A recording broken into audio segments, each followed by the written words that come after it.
Hello everyone, आज मैं अभिषेक Chauhan example encounter GS में आपको पढ़ाने वाला हूं सिंधु सभ्यता।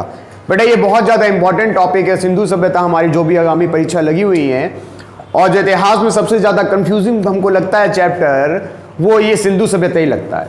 तो बेटा इस सिंधु सभ्यता को हम 3 पार्ट में कंप्लीट करेंगे। आज हम पहला पार्ट ला रहे हैं और जो बेसिक जो फंडामेंटल क्वेश्चन हैं उन्हें आज समझने वाले हैं। तो सबसे पहले बेटा हमें यह समझना है कि यह सिंधु सभ्यता बेटा है क्या। देखो पहले क्या होता है, जितने भी हमारी जनजातियां हैं ये दूर दूर फैली होती हैं, लेकिन एक समय ऐसा आता है जब सारी की सारी जनजातियां एक जगह इकट्ठा हो रही हैं और एक पर्टिकुलर सभ्यता, संस्कृति, कल्चर, वेशभूषा को फॉलो करने जा रही हैं। तो सबसे पहले देखें तो बेटा मेसोपोटामिया। कहां पे? मेसोपोटामिया। अगर आप समझो तो जो मेसोपोटामिया की सभ्यता, किसकी सभ्यता? मेसोपोटामिया की सभ्यता आप देखोगे दजला फरात नदी के किनारे। कहां? दजला फरात नदी के किनारे। यानी कि मेसोपोटामिया की सभ्यता में यानी कि जगह जगह से सारी जनजातियां इकट्ठा हो रही दजला फरात नदी के किनारे।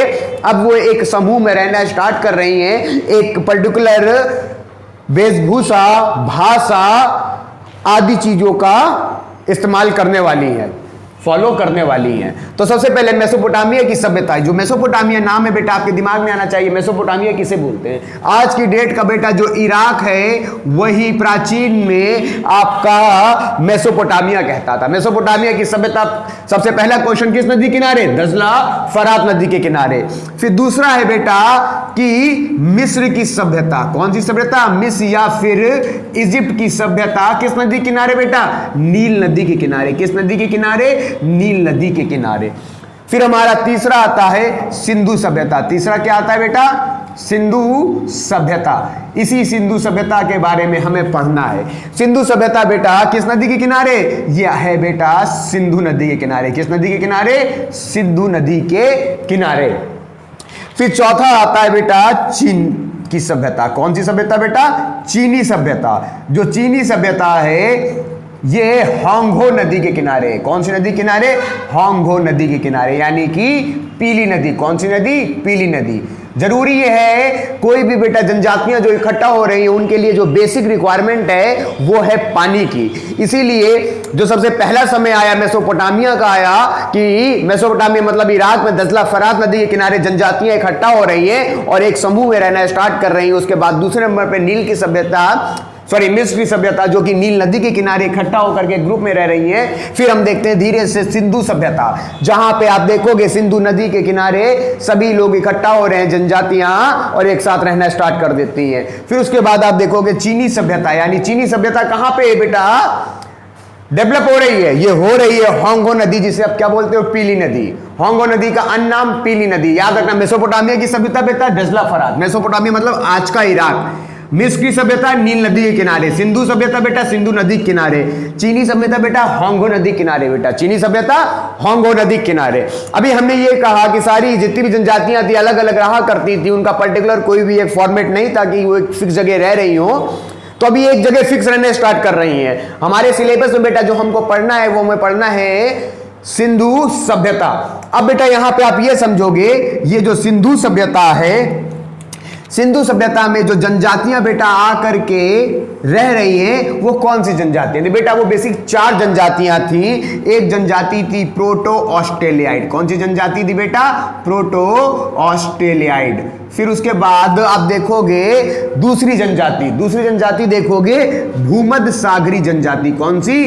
भूमध्य सागरी जनजाति, जिसे आप बोलते हो द्रविड़। क्या बोलते हो? द्रविड़। फिर उसके बाद तीसरी देखोगे एल्पाइन जनजाति। कौन जनजाति बेटा? एल्पाइन।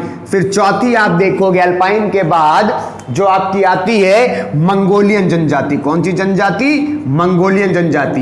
पहले स्टेप में हमने 4 सभ्यता देखी है और चारों सभ्यता देखा किस नदी के किनारे है। हमने समझा कि सभ्यता का मतलब होता है आप बेटा जैसे कि जब तक अकेले रहते हो जैसा भी मर्जी हो वैसे ही रहो, लेकिन आप एक समूह में आते हो तो आपको कायदे कानून नियम सब फॉलो करना है। अब वही होने वाला है। अब तक जब तक जनजातियां एक अलग अलग रह रही थी उनमें भी कोई नियम कानून कुछ भी नहीं था, लेकिन अब वो एक साथ रहने वाली है, इसलिए उन पे हर चीज को उन्हें क्या करना है, सोसाइटी में फॉलो करना है। यानी यहां से हमारा क्या चालू हो रहा है, थोड़ा सा हमें डेवलपमेंट चालू हो रहा है। हमें क्या चालू हो रहा है, डेवलपमेंट चालू हो रहा है ना। सिंधु सभ्यता का निर्माण करने वाली जनजाति प्रोटो ऑस्ट्रेलियाई, भूमध्यसागरीय, अल्पाइन और मंगोलियन।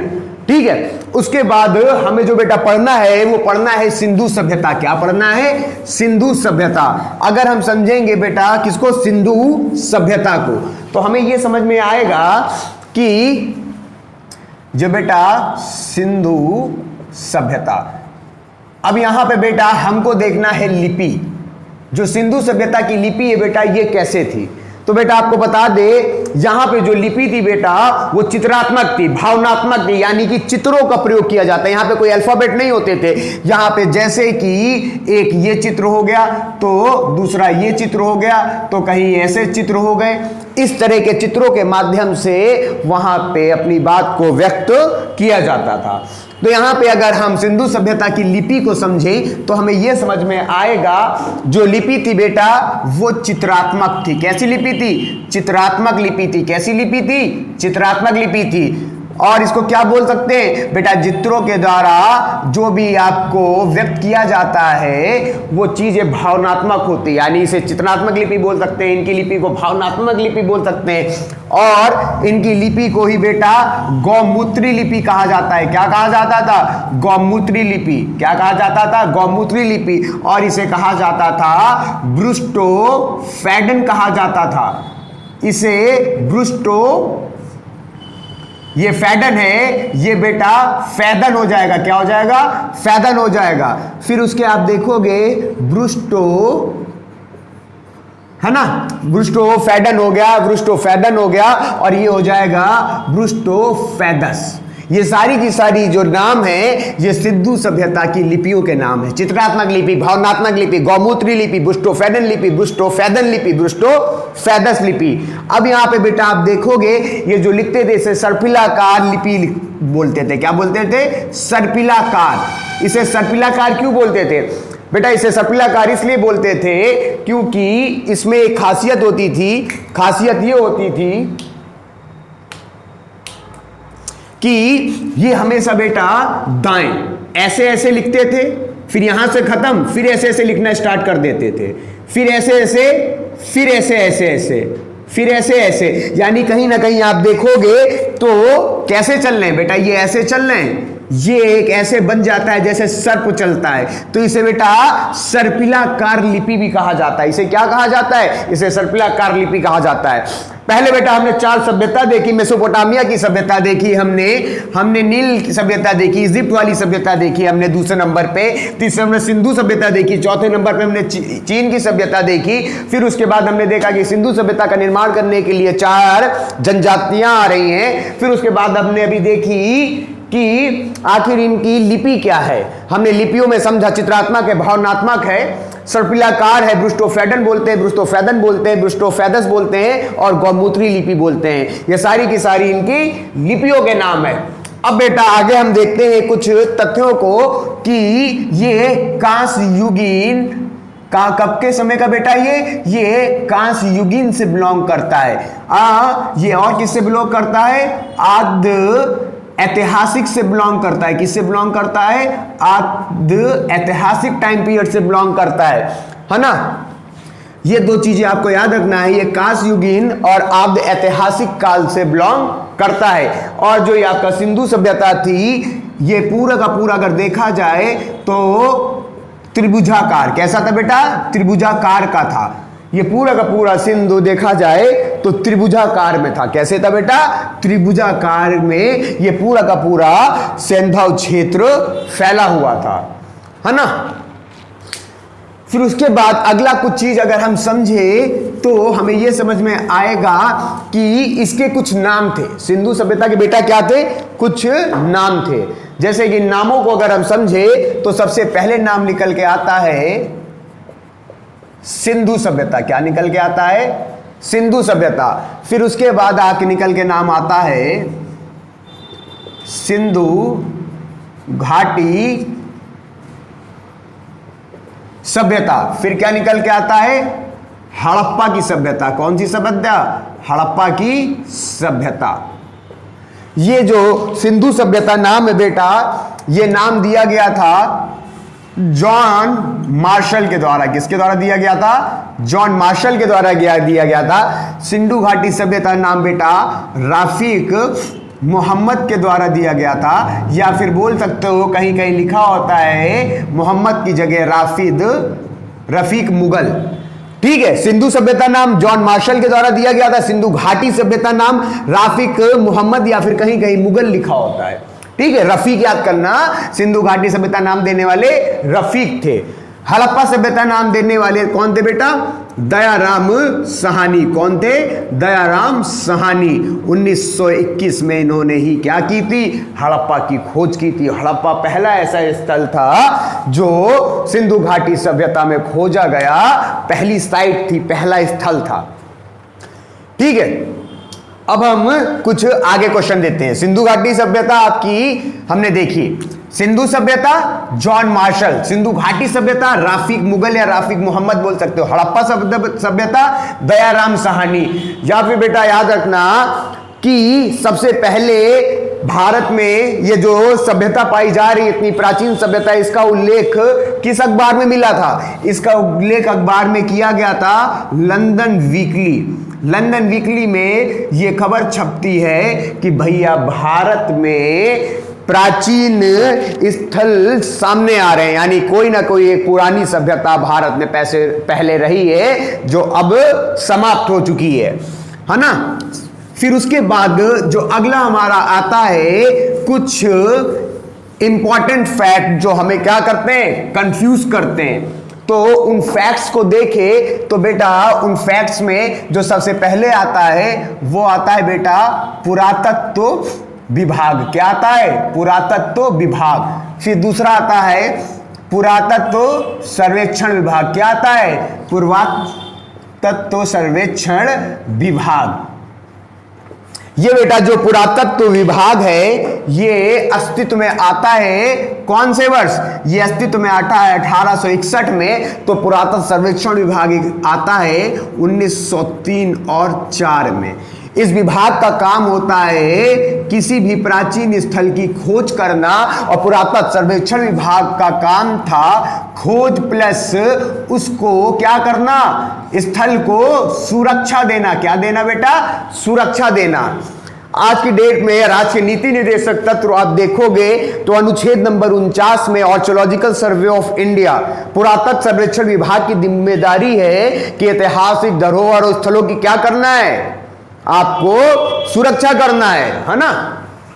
तो पुरातत्व विभाग 1861 में आता है अस्तित्व में, पुरातत्व सर्वेक्षण विभाग 1903 और 4 में आता है। इस समय जो भारत का वाइस रॉय कौन था? इस समय भारत का जो वाइस रॉय था वो बेटा लॉर्ड कैनिंग था। कौन था? लॉर्ड कैनिंग था। कौन था? लॉर्ड कैनिंग था। वहीं पुरातत्व सर्वेक्षण विभाग का जो वाइस रॉय है वो बेटा उस समय भारत का वाइस रॉय कौन था? वाइस रॉय थे लॉर्ड कर्जन। कौन थे बच्चा? लॉर्ड कर्जन थे। कौन थे? लॉर्ड कर्जन थे। फिर उसके बाद आप देखोगे कि निर्देशक के लिए बनाया गया था। क्या देखोगे बेटा? आप देखोगे कि निर्देशक किसे बनाया गया है ना। तो यहां पे आप समझोगे कि पुरातत्व विभाग का जो निर्देशक है, प्रथम निर्देशक, देखो पुरातत्व विभाग को फाइनली बनाया किसने? Lord Canning. लॉर्ड कैनिंग के समय में आ रहा है। और इसका प्रथम निर्देशक जो है वो किसे घोषित किया? एक कनिंघम को घोषित किया गया। किसे घोषित किया गया? एक कनिंघम को घोषित किया गया। फिर उसके बाद आप देखोगे पुरातत्व सर्वेक्षण विभाग का जो प्रथम निर्देशक है वो किसे घोषित किया गया? ये बेटा घोषित किया जाता है आपके जॉन मार्शल को। किसको घोषित किया जाता है? जॉन मार्शल को घोषित किया जाता है। किसे घोषित किया जाता है बेटा? जॉन मार्शल को। पुरातत्व विभाग 1861 में आता है। किसके समय में आता है? वाइस रॉय लॉर्ड कैनिंग के समय में आता है। इसका निर्देशक किसे घोषित किया जाता है? एक कनिंघम को घोषित किया जाता है। फिर आप देखोगे पुरातत्व सर्वेक्षण विभाग अस्तित्व में कब आ रहा है? 1903 और 4 में। और वाइसरॉय लॉर्ड कर्जन थे, बंगाल विभाजन इन्हीं के समय में हो रहा है, लॉर्ड कैनिंग इन्हीं के समय में 1857 की क्रांति हो रही है। पुरातत्व सर्वेक्षण विभाग का निर्देशक प्रथम कौन था बेटा? जॉन मार्शल थे। कौन थे? जॉन मार्शल थे। कौन थे? John Marshall. अब इसके बाद हम कुछ दूसरी चीज देखते हैं, है ना, जो हमारे लिए क्या है, बहुत ज्यादा इंपॉर्टेंट है। अगर बेटा बात करें तो 1826 में, कब? 1826 में ये बातें प्रथम बार यानी फर्स्ट टाइम ऐसा होता है कि ये सामने आ रहा है कि भारत में कुछ प्राचीन स्थल पाए जा रहे हैं। तो 1826 में चार्ल्स मैसन नाम का एक व्यक्ति है जो ये बात बता रहा है कि भारत में क्या पाया जा रहा है, भारत में आपका प्राचीन स्थल पाए जा रहे हैं। कब पाए जा रहे हैं? 1826 में पाए जा रहे हैं। किसने डिक्लेयर किया? चार्ल्स मैसन ने डिक्लेयर किया कि यहां पे कुछ ऐसी चीजें पाई जा रही हैं जिनसे ये सामने आ रहा है कि आपका क्या, आपका इंपॉर्टेंट जो है, इंपॉर्टेंट जो साइट है वो क्या है, पाई जा रही है। अब इसके बाद आप देखोगे 1853 से 56 के बीच में एक कनिंघम, कौन? कनिंघम क्या कर रहे हैं? ये हड़प्पा की मैपिंग कर रहे हैं। ये क्या कर रहे हैं? हड़प्पा की मैपिंग कर रहे हैं। ये क्या कर रहे हैं? हड़प्पा की मैपिंग कर रहे हैं। और तभी होता यह है 1856 में ही बर्टन ब्रदर, कौन? बर्टन ब्रदर, जॉन बर्टन और विलियम बर्टन नाम के दो व्यक्ति होते हैं। लाहौर से कराची के बीच में क्या होता है? लाहौर से कराची के बीच में पटरी बिछाई जा रही होती है। तो वहां का जो हेड होता है इस पूरे काम का, बर्टन ब्रदर होते हैं, जॉन बर्टन और विलियम बर्टन। तो ये बेटा जब काम कर रहे होते हैं तभी एक पहाड़ पड़ता है रास्ते में, और उस पहाड़ की जब खुदाई होती है तो उस खुदाई में कुछ हमें ऐतिहासिक तत्व मिलते हैं जो इस बात की ओर इशारा करते हैं कि कहीं ना कहीं पुरानी कोई ऐसी क्या रही है, हमारी सभ्यता रही है। क्या रही है? ऐसी कोई सभ्यता रही है जो अब खत्म हो चुकी है। जो क्या हो चुकी है? अब खत्म हो चुकी है। तो ये क्या करते हैं बेटा, इस बात की रिपोर्ट ऊपर भेजते हैं, है ना। क्या करते हैं? ऊपर भेजते हैं कि भैया कि हाँ, सिर्फ और सिर्फ जो हड़प्पा की एक कनिंघम ने रिपोर्ट के आधार पे मैपिंग की है वो सिर्फ हड़प्पा के अंदर ही सीमित नहीं है, ये तो भैया कराची के साइड भी है। तभी हरकत में अंग्रेज सरकार आती है और 1861 में पुरातत्व विभाग की स्थापना कर दी जाती है लॉर्ड कैनिंग के द्वारा, जिसका हेड बनाया दिया जाता है एक कनिंघम को, क्योंकि ये ऑलरेडी काम कर रहे होते हैं 1853 के 56 के बीच में काम करके हड़प्पा की मैपिंग बना चुके होते हैं। क्या बना चुके होते हैं? हड़प्पा की मैपिंग बना चुके होते हैं। अगर क्वेश्चन पूछा जाए सबसे पहले किसने ये बात सामने रखी थी कि यहाँ पे प्राचीन स्थल पाए जाते हैं, तो याद रखना चार्ल्स मैसन ने 1826 में। अगर क्वेश्चन आता है हड़प्पा की मैपिंग पहली बार किसने बनाई थी, तो कहना एक कनिंघम ने बनाई थी। लाहौर से कराची के बीच में जब पटरी बिछाई जा रही, जब ट्रेन बिछाई जा रही थी, पटरी लाइन, तो बेटा वहां पे बर्टन ब्रदर थे। कौन थे?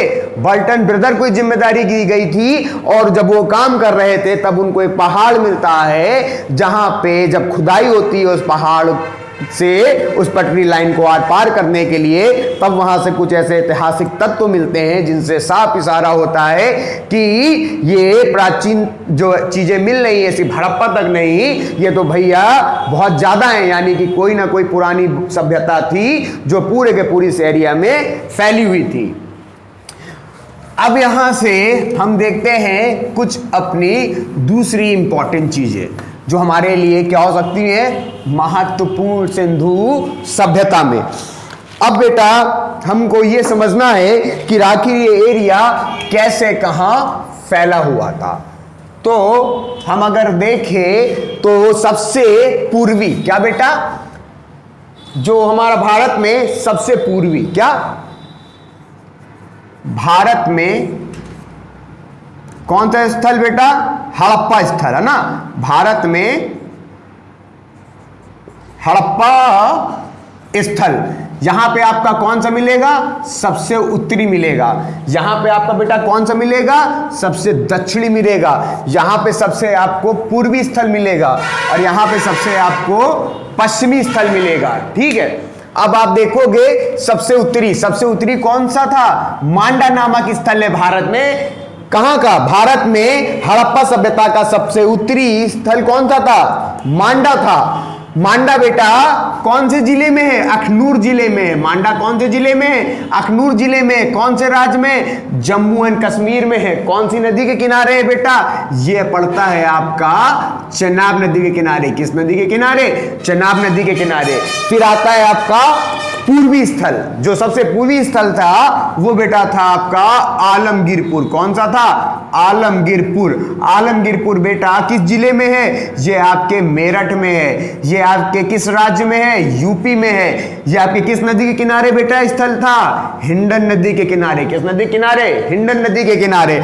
आपका सबसे दक्षिणी की बात करें तो दक्षिणी स्थल दैमाबाद है। ये बेटा किस जिले में है, ये है आपके अहमदनगर में है। कहां पे, अहमदनगर। कहां पे पड़ता है अहमदनगर बेटा, महाराष्ट्र में। कहां पे, महाराष्ट्र में। किस नदी के किनारे, प्रवरा नदी के किनारे। किस नदी के किनारे, प्रवरा नदी के किनारे। किस नदी के किनारे बेटा, प्रवरा नदी के किनारे। फिर हम आते हैं सबसे पश्चिमी स्थल में। कहां पे आते हैं, सबसे पश्चिमी स्थल कौन था, सुटका गैंडोर। कौन सा एरिया था, सुटका गैंडोर था, है ना। ये कहां पड़ रहा था बेटा, बलूचिस्तान में। कहां पे, बलूचिस्तान जो प्रांत है वहां पे। कौन से, ये अब कौन से देश में बेटा, ये अब आप देखोगे पाकिस्तान में। लेकिन जब ये रिपोर्ट आई थी 1947 के पहले, तब ये भारत में ही था। तो उस हिसाब से पूछ लिया जाता है कि भारत में जो हड़प्पा स्थल है सबसे पश्चिमी कौन सा है, तो कह दिया जाता है सुटका गैंडोर बलूचिस्तान। अगर भारत में ना आकर के अगर क्वेश्चन खाली क्या पूछ रहा है, हड़प्पा का सबसे पश्चिमी स्थल, तो भी आंसर क्या होगा, सुटका गैंडोर बलूचिस्तान पाकिस्तान। ठीक है, कौन सी नदी के किनारे था बेटा, यह था आपका दास्क नदी के किनारे। कौन सी नदी के किनारे, दास्क नदी के किनारे, है ना। ये आपका पूरा का पूरा स्थल इस तरह क्या था, फैला हुआ था। यह स्थल पूरा का पूरा आप इस तरह देखोगे कि भारत में फैला हुआ है।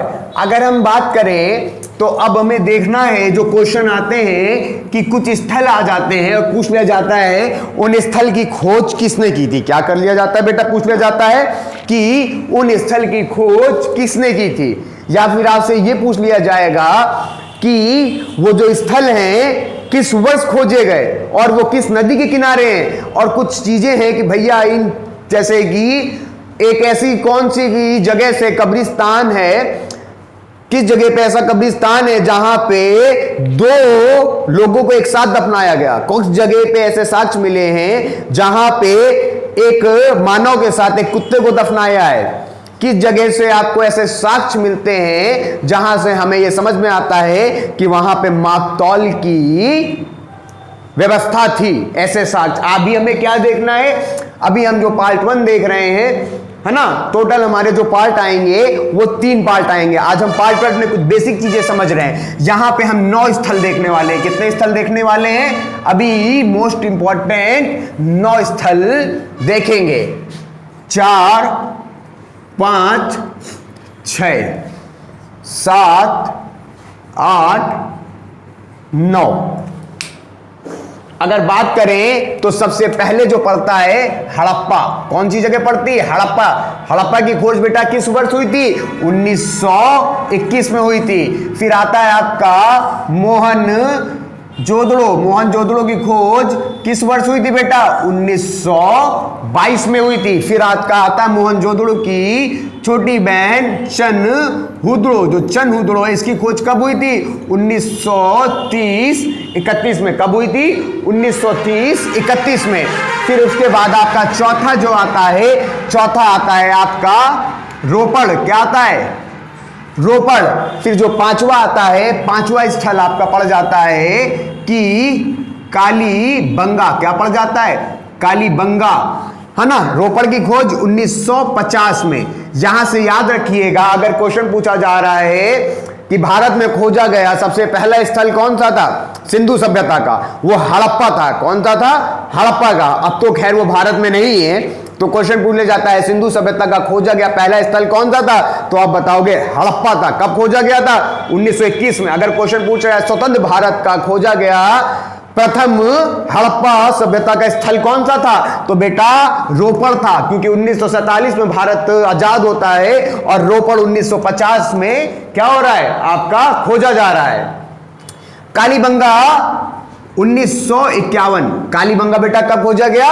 1951 में। फिर बेटा आपका आ जाता है लोथल। क्या आ जाता है? लोथल। लोथल की खोज कौन से वर्ष हुई थी? लोथल की खोज हुई थी 1954 में। कब हुई थी? 1954 में। फिर सातवां आपको याद रखना है सुरकोटदा। क्या याद रखना है बेटा? सुरकोटदा की खोज कब हुई थी? 1964 में। फिर सुरकोटदा के बाद आपको याद रखना है धौलावीरा। क्या याद रखना है? धौलावीरा। धौलावीरा की खोज जो है वो किस वर्ष हुई थी? आपकी हुई थी 1967 में। फिर आपसे पूछ लेगा धौलावीरा के बाद अगला जो आता है वो आता है बनावली। क्या आता है? बनावली। जो बनावली है इसकी खोज जो है बेटा किस वर्ष हुई थी? इसकी खोज हुई थी आपकी 1973 में। कब हुई थी? 1973 में। हड़प्पा की खोज करने वाले कौन थे? हड़प्पा की खोज करने वाले थे दयाराम साहनी। कौन थे? दयाराम साहनी। मोहनजोदड़ो की खोज करने वाले कौन थे? रखालदास बनर्जी। कौन थे बच्चा? रखालदास बनर्जी थे। कौन थे? रखालदास बनर्जी थे मोहनजोदड़ो की खोज करने वाले। चंद्रहुदड़ो की खोज करने वाले कौन थे बेटा? मजुमदार। कौन थे? चंद्रहुदड़ो के खोजकर्ता मजुमदार थे। रोपड़, वो बेचारी रो पड़ी और रो रो करके लाल हो गई, यानी कि कौन लाल हो गई? बीबी लाल, है ना। बीबी लाल कहां? रोपड़। फिर आपका आता है कालीबंगा। क्या आता है? कालीबंगा। जो कालीबंगा है, कालीबंगा के खोज करता कौन थे? अमलानंद। कौन थे बेटा? अमलानंद। फिर आता है लोथल। क्या आता है? लोथल। लोथल के खोज करता कौन थे? रंगनाथ राव। कौन थे बेटा खोज करता? रंगनाथ राव। देखो था से था को पढ़ा, रंगनाथ राव। सुरकोटदा के खोज करता कौन थे? जगपति जोशी। कौन थे बेटा? जगपति जोशी थे। कौन थे? जगपति जोशी। धौलावीरा के खोज करता कौन थे? जगपति जोशी थे। कौन थे? जगपति जोशी। फिर आता है बनावली। बनावली के खोज करता कौन थे बेटा? आरएस बिष्ट। कौन थे? आरएस बिष्ट। और आज की क्लास में हम इतना ही रखते हैं, और नेक्स्ट क्लास में हम आपको बताएंगे कि हड़प्पा कहाँ है? पाकिस्तान में है। मोहनजोदड़ो कहाँ है भैया? पाकिस्तान में। हड़प्पा कौन से डिस्ट्रिक्ट में बेटा? मोंटेगोमरी में। मोहनजोदड़ो लड़काना में है ना। ये फिर कौन सी नदी के किनारे हैं, है ना। जैसे कालीबंगा आपका कहाँ है? कालीबंगा कहाँ है भैया? राजस्थान में। तो लोथल कहाँ है? गुजरात में, है ना। धौलावीरा कहाँ है? गुजरात में है ना। तो ऐसी जो चीजें हैं वो हम बेटा कब बात करेंगे? वो हम कल बात करेंगे। कब बात करेंगे? कल बात करेंगे अपने नेक्स्ट वीडियो में। कल हम इसी पूरे के पूरे चार्ट पेपर को आगे बढ़ाएंगे। मिलते हैं नेक्स्ट वीडियो में। जय हिंद, जय भारत।